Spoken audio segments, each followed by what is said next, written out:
Dennis Crosby is the founder of Authentic Man. They're an organization and community helping men to create a positive vision for their future and close the gap between where they are today and where they want to be in the future. Welcome to the show, Dennis. Thanks for having me. Happy to be here. Yeah, I'm excited to have you on. Tell us a little about your personal life, some more about your work, and why you do what you do.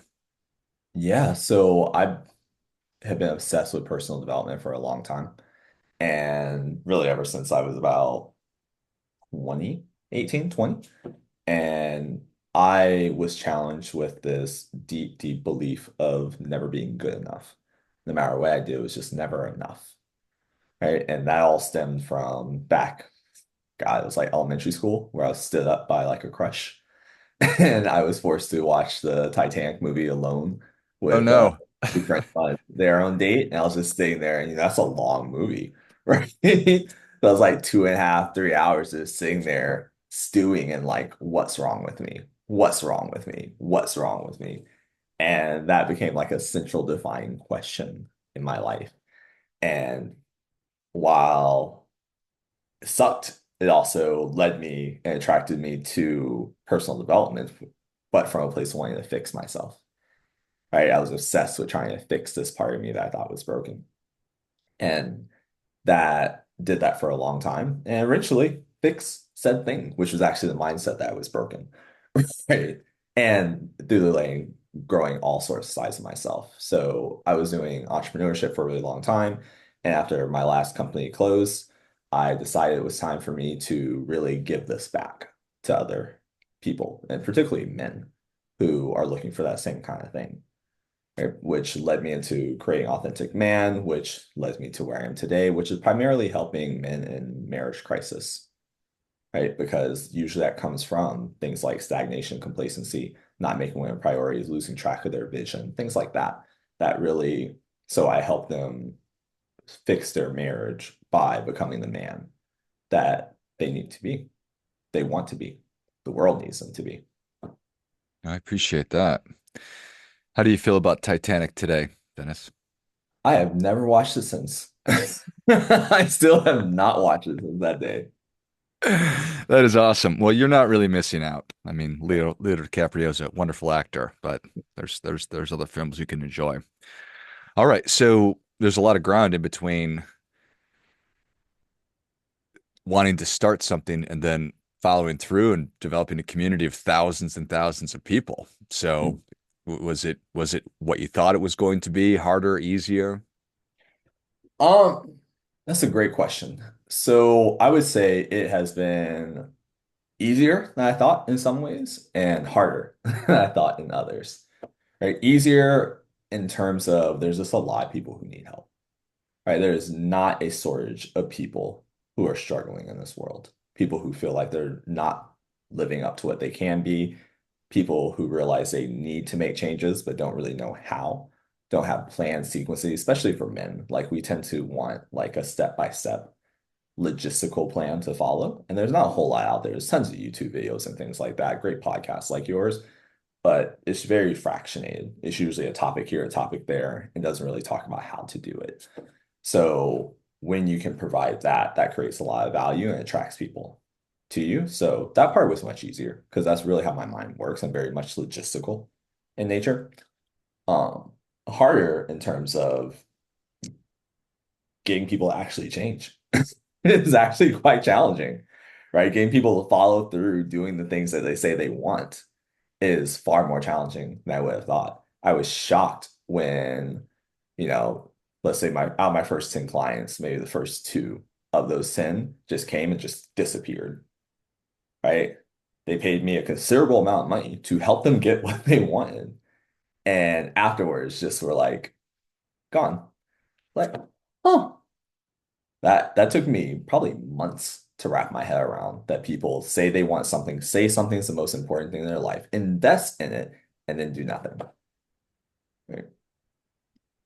That is a crazy phenomenon. They actually gave you money, then they just leave. They don't ask for the money back or anything like that. They just, see you later.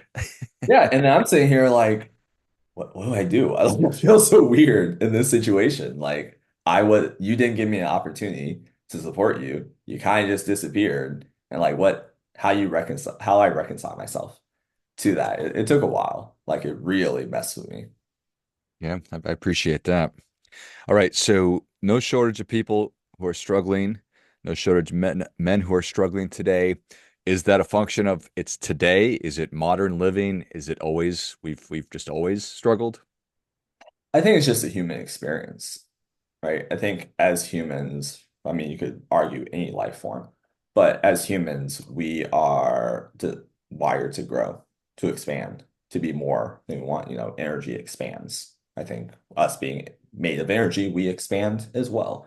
And I think as you expand, you run into natural boundaries, whether physical or metaphysical boundaries, right? They're boundaries, and that resistance creates opportunities to grow, shift, change, and evolve.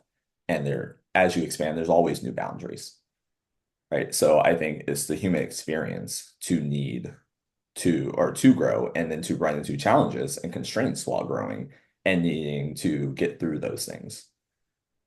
That makes sense? I know It it's kind does. of Yeah, there.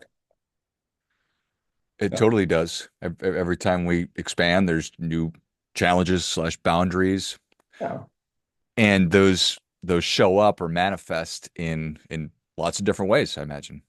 absolutely. I would say pretty much any challenge that we face is probably a function of us desiring to grow in that area and being forced to come up with the boundary, the constraints that's keeping us where we're at.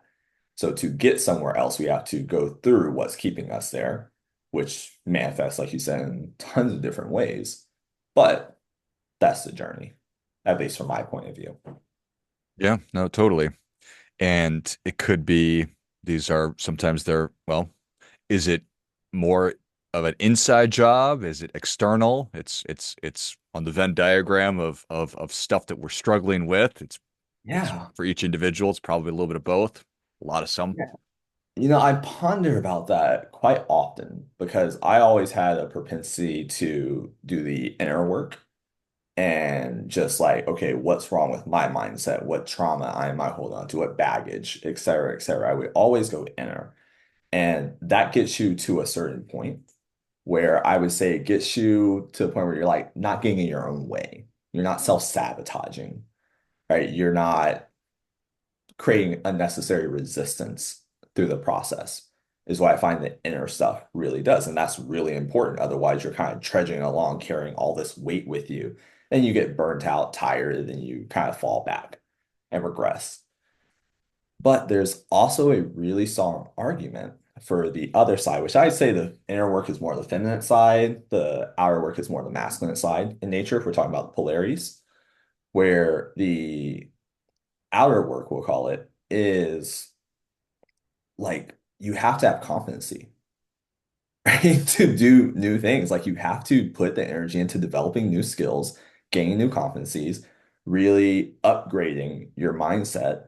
Because one thing to get to like a place of neutrality, which is what inner work really gets to you. So you look at things like Buddhism, you look at Taoist, stuff like that. That's really about getting you to a neutral place, right? So you can just kind of flow with life.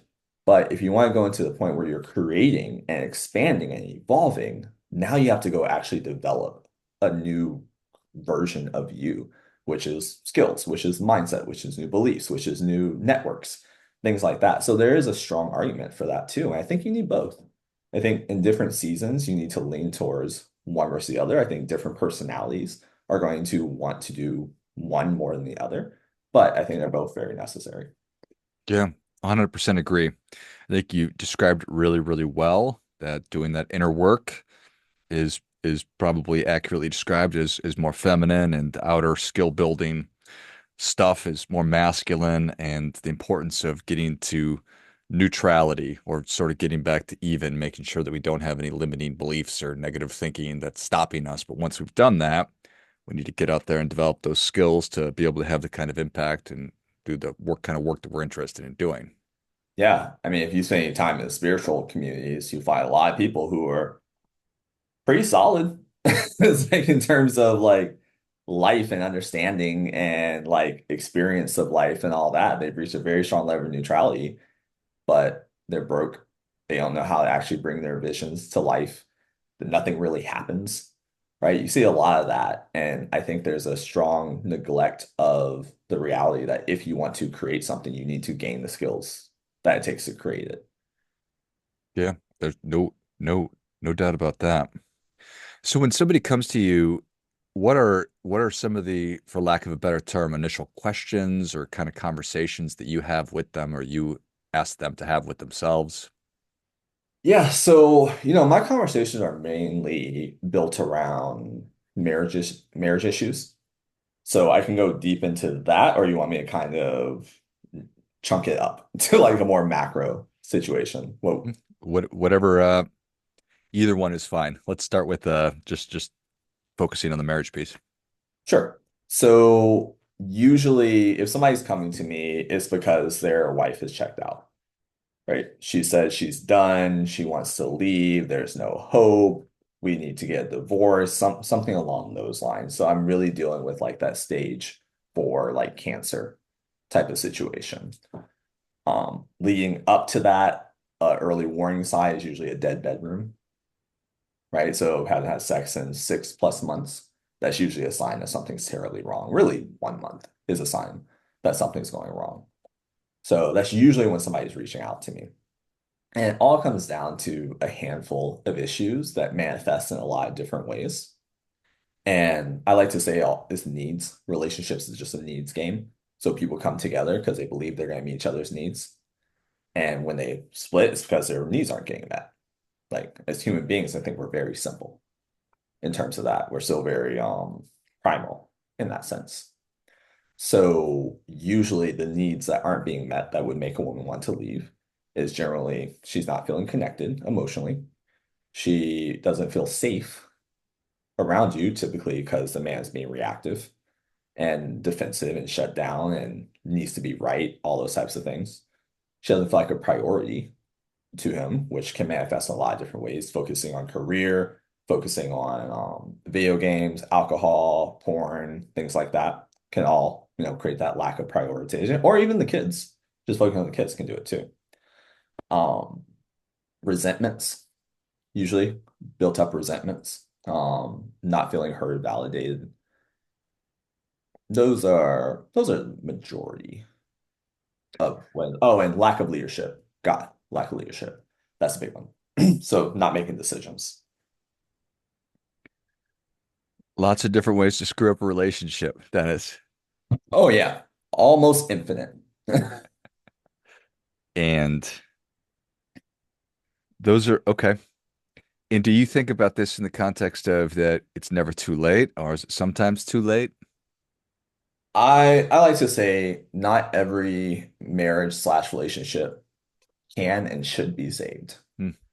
but the amount that can is much higher than most people think. Which I think that that's right. And certainly marriage is a big deal. And there's a lot of things that go into it. Mhm. Getting married, all the commitments and the sacrifices and the investments and all of these things. And so I'm always hopeful that when we have such a big stake in a union like that, in an endeavor, which is a marriage, that people will fight for it. Um, but the starting point is, do you want this? Do you want to have this? Yeah, and the tough thing about it, and I think it's the nature of men and women, is what I find the timeline that leads to a divorce is at both times, or during that timeline, there are times where both people are clear that they want it and they want to fight for it. The problem is those times don't usually overlap, Hmm. right? The women do it early on. They're trying to figure things out, trying to get maybe they advocate for counseling or say, hey, what if we do this? Or these are some problems, blah, blah, blah, blah. And the man isn't receptive to it, typically, at least if they're to the where they're talking to me, right? The man isn't receptive to it, or he makes some changes and he goes right back. Right. And she's on this trying and driving to until she's just like, nothing I can do at work. This will never change. He'll never change. I'm out. And from that point, when she says I'm out, now the man wakes up. Hmm. Right. That light bulb flips and he's like, oh, oh crap. I actually have to change or else she's leaving. Like, oh no, I have to do this now. Right? You get to that issue. And now he's trying, but she's already shut down and given up hope. Right? So now the level that he has to rise up to inspire her back into the marriage, the bar is so much higher than if he had just met her when she wanted to do it. They could have done it much easier. That is interesting. It's such a Mhm. guy thing to do, Dennis. Yeah. Yeah. The pain, we're heavily motivated by pain as men, like to get out of pain, really humans. But men, like when that fear of loss, when somebody's taking something from us or leaving, like, and we realize the stakes are actually on the line, that's when it happens. That's when we activate. That's when almost like that. I think it's like that inner warrior comes out and it's like, oh, I have to actually fight. There's a battle here that needs to be won. Before it just felt like she's not going anywhere. We're married. Like we're committed. Everything's fine. Like it's going to be okay, either consciously or unconsciously. But then once she's leaving, I think it wakes up that warrior. It's like, oh, I gotta do something. I gotta fight. I gotta change. Hmm. I think that that's right. I've been spending a lot of time thinking about prioritization, and it's just it seems like such a basic and obvious thing, Mm, but fundamentally, not everything can be the most important thing. And, some things have to be the most important thing. What do you think about that? I think that is essentially the the one thing of life of humans, right? Because the reason we have prioritization is because we have death, because we are mortal beings. So the only real choice we're making at any given time is what we're putting our attention to, right? What are we putting our energy towards? And that's essentially what prioritization is, right? Whether we're doing it consciously or unconsciously, but that's what we're doing. And that's really the only thing we have to do as humans is decide what is worthy of our attention and what's not, what's important to us and what's not. And it's so interesting because everything comes with a trade-off, right? We can't give our attention to everything. And the fact that we are choosing to give our attention to something is saying it's more important than other things. And that kind of defines who we are as humans, right? Of what we deem as valuable and what we're going to give our time and attention to. So I think prioritization is like the biggest thing in life and is also the most undervalued,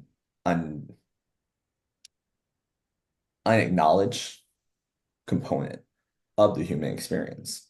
Because that's literally all we have to do is decide. How about you? Yeah, it strikes me. I think that you're right. Um, I think that we overestimate how much attention we have. I think that we overestimate how much energy we have.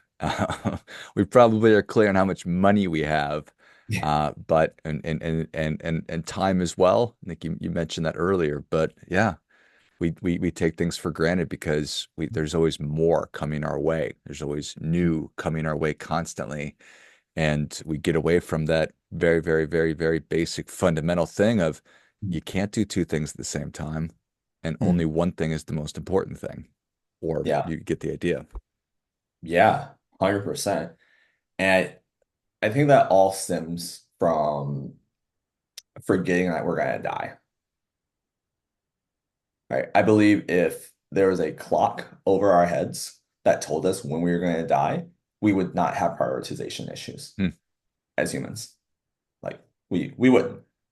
But because we can't see that clock, there's some level of it's never going to happen or it's far away, and we think we can get away with kind of half-assing our way through life.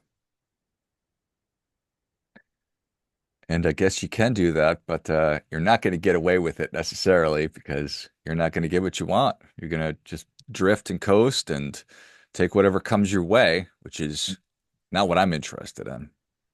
Yeah, no, I think it's important to have a life by design, right? At least as much as you can, right? You can't Hmm. map out the whole thing. But in generally, and if nothing else, and I like to call it having a vision first life, right? Where you're letting your vision dictate what you do, where you spend your time, who you're becoming, what you work on, what you don't work on, prioritizations, etc. Like all that stemming from having a clear vision of what you want, right? We were talking about like macro versus specific to marriage issues. It's macro, lack of vision, right? Complacency is a really big thing that leads men to causing their wives to leave, right? Complacency. And the cure to complacency is having a compelling vision and not just like a bucket list or a nice to have kind of thing, but like what's a vision for your life? What is a life that would excite you to get out of bed each morning, that would motivate you to becoming a greater version of yourself, right? Because if you have a vision, you're working towards that vision. That vision is holistic. It's not just about money, not just about business. It's about your relationships, your health, your spirituality, like everything. Having that clear, exciting, compelling vision is literally impossible to stagnate. It is impossible to not create a great life, family, marriage, health, everyone. Like truly having it all, but it's your all. It's not everyone's all, right? That to me is how you have it all, is by having a vision that first decide what is it all for you, and now go become the person who can have that. Because I don't believe life is so cruel, God is so cruel, as to give us a desire that can't be fulfilled, Hmm. right? Because that'd be kind of fucked up, right? If we are placed with desires that couldn't be fulfilled, right? Maybe not to the degree that we imagine it, but to some level.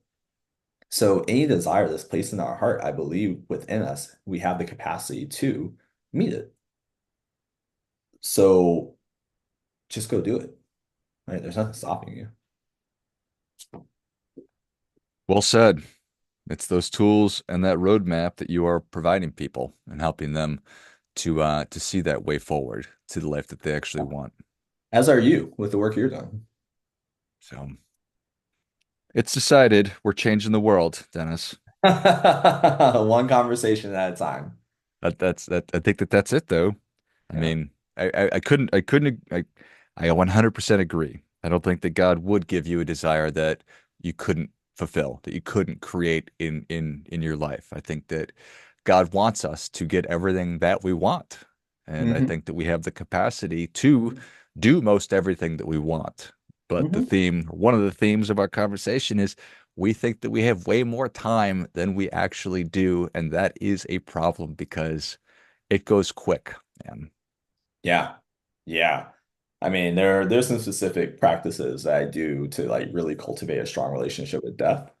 But if you really, who was Kevin Kelly, I think was his name. Have you heard his he did an interview with Tim Ferriss years ago, might have been like 10 years ago, where he talked about an experiment where I want to say it was 6 months. Like he truly allowed himself to believe he was going to die in 6 months, Hmm. right? And he lived his life as if he was going to die in 6 months. And that was a really powerful conversation to listen to. And I personally modeled that and tried it out for myself, and it was really fascinating. Hmm. And what I would say is cultivating a strong relationship with death is a very quick way to cleanse the unnecessary out of our lives. To like really, you want to do a reset for your life of what's really important to you and what's not important to you. Start believing that you're going to die sooner than you think, right? It doesn't have to be 6 months, it can be a year, it can be 5 years, 10 years, whatever. Second, you put a definite timeline on that, the smaller, the shorter the timeline, the more powerful it will be. But you will very quickly do it. Like when I did, I instantly decided that I was moving from Colorado back to Florida, where my family is. Like without a shadow of doubt. It was very clear. That was like I kind of like it here, but I don't love it here, and the benefits do not outweigh being away from my family. Right. And I was like, if I'm dying, then I want to spend more time with my family. It's a Right? no-brainer. No brainer. Yeah, so doing things like that will radically transform your life. Yeah, I love it.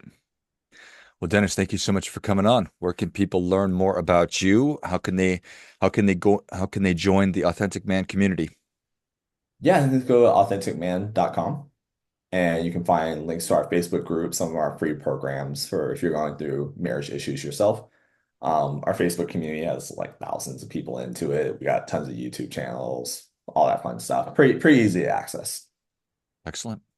Well, if you enjoyed as much as I did, show Dennis your appreciation. Share today's show with a friend who also appreciates good ideas. Go to authenticman.com. Check out the community that Dennis referenced. Check out the resources, and um, you what we've been talking about resonated. Just get started. Thanks again, Yeah, Dennis. appreciate it, George. And until next time, remember, do your part by doing your best.